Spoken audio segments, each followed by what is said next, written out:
하루를 여는 말씀과 멜로디. 높은 뜻 하늘교회 아침 예배.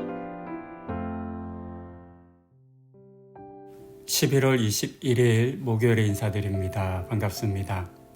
오늘 함께 나눌 말씀은 요한계시록 19장 11절부터 21절입니다. 이제 말씀을 듣습니다.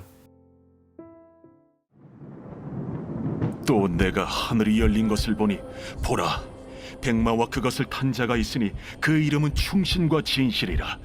그가 공의로 심판하며 싸우더라. 그 눈은 불꽃 같고 그 머리에는 많은 관들이 있고 또 이름 쓴 것 하나가 있으니 자기밖에 아는 자가 없고 또 그가 피 뿌린 옷을 입었는데 그 이름은 하나님의 말씀이라 칭하더라. 하늘에 있는 군대들이 희고 깨끗한 세마포 옷을 입고 백마를 타고 그를 따르더라. 그의 입에서 예리한 검이 나오니 그것으로 만국을 치겠고 친히 그들을 철장으로 다스리며 또 친히 하나님 곧 전능하신 이의 맹렬한 진노의 포도주 틀을 밟겠고 그 옷과 그 다리에 이름을 쓴 것이 있으니 만왕의 왕이요 만주의 주라 하였더라. 또 내가 보니 한 천사가 태양 안에 서서 공중에 나는 모든 새를 향하여 큰 음성으로 외쳐 이르되 와서 하나님의 큰 잔치에 모여 왕들의 살과 장군들의 살과 장사들의 살과 말들과 그것을 탄 자들의 살과 자유인들이나 종들이나 작은 자나 큰 자나 모든 자의 살을 먹으라.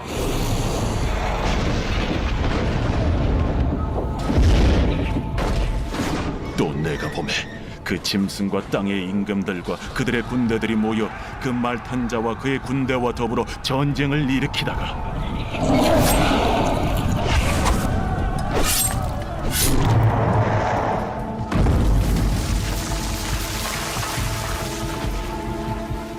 짐승이 잡히고 그 앞에서 표적을 행하던 거짓 선지자도 함께 잡혔으니 이는 짐승의 표를 받고 그의 우상에게 경배하던 자들을 표적으로 미혹하던 자라. 이 둘이 산채로 유황불 붙는 못에 던져지고 그 나머지는 말탄 자의 입으로부터 나오는 검의 죽음에 모든 새가 그들의 살로 배불리더라.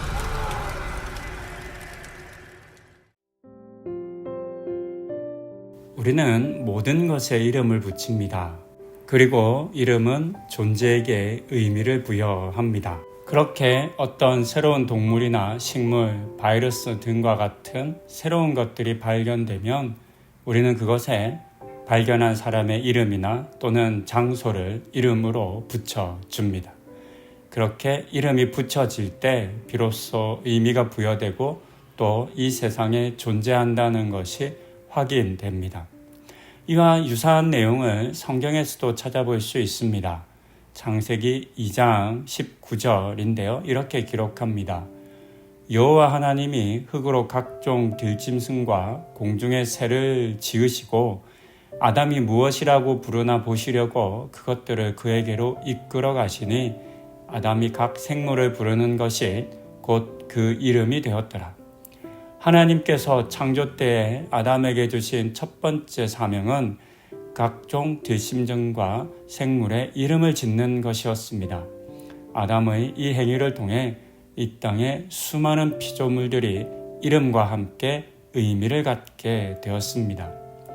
이름에 대한 이야기를 했습니다. 그것은 제가 함께 본 19장이 이름에 대한 이야기들로 채워져 있기 때문입니다. 이름이라고 하는 단어가 11절, 12절, 13절 그리고 16절에 사용되었습니다. 그리고 이 이름들은 모두 예수님을 표현하기 위해 사용됩니다.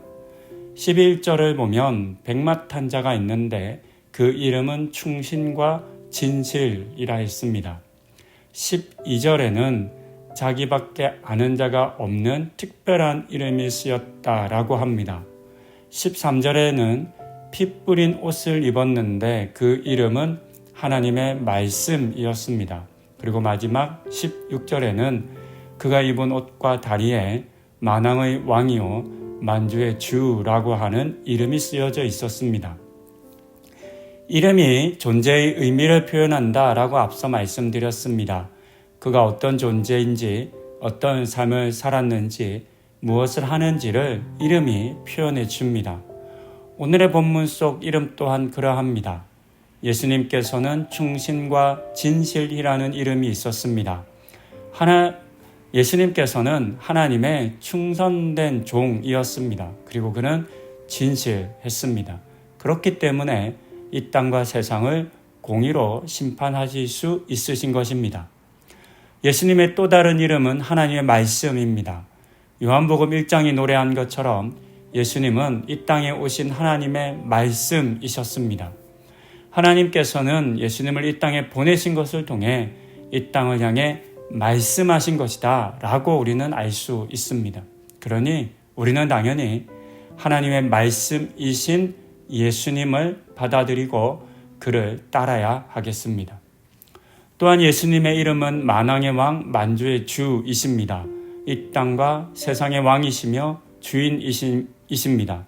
이 사실을 잊어서는 안 됩니다. 나의 왕과 주인이 누구인지 알지 못하고 또 왕과 주인에게 순종하지 않으면 그것은 죄입니다.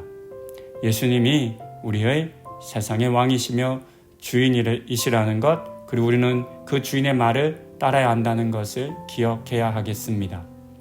이 이름들은 예수님의 존재의 의미이기도 합니다.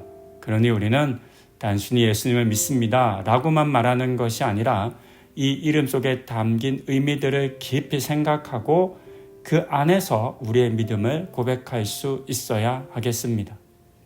한편 이름을 안다는 것은 서로에게 특별한 관계를 맺고 있다는 의미이기도 합니다. 생각해보면 우리는 살아가며 많은 사람들을 만나고 그들의 이름을 듣지만 정작 그 이름을 기억하는 사람들은 그렇게 많지 않습니다. 옛날에는 알았었지만 지금은 더 이상 기억나지 않는 사람들도 많습니다. 전화기를 바꾼다거나 주소록을 정리하다 보면 가끔은 이름을 보면서 고개를 갸웃할 때가 있습니다. 이름은 있는데 누구인지 잘 기억나지 않는 그런 상황입니다. 몇 번 생각해 봐야 떠오르는 얼굴이나 이미지가 있습니다. 또 어떤 때는 전혀 기억나지 않는 경우도 있습니다. 그럴 때는 전화기에서 이름을 지울 수밖에 없습니다. 그렇게 이름이 내게서 사라지는다는 것은 그와의 관계가 끊어져 있다라고 하는 것을 의미합니다. 우리와 예수님의 관계가 이렇게 되어서는 안 되겠다라는 생각을 해봅니다.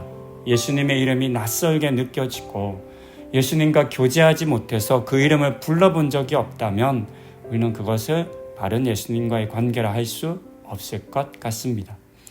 예수님의 이름의 깊은 의미를 알고 또 그 이름을 친밀하게 부르고 교제를 맺는 우리가 되어야 하겠습니다.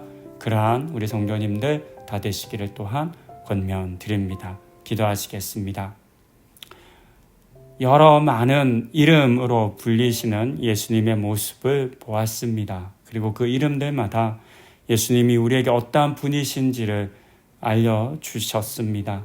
이 주님의 이름을 가까이 대하게 하여 주시고 경험하게 하여 주시고 관계 맺게 하여 주셔서 우리를 향해 나아오신 하나님의 말씀이신 예수 그리스도를 온전히 만나고 교제하고 누리는 우리 성도님들 다 되게 하여 주시옵소서.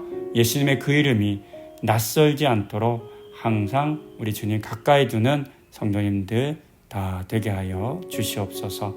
이 모든 말씀 예수님의 이름으로 기도드립니다. 아멘.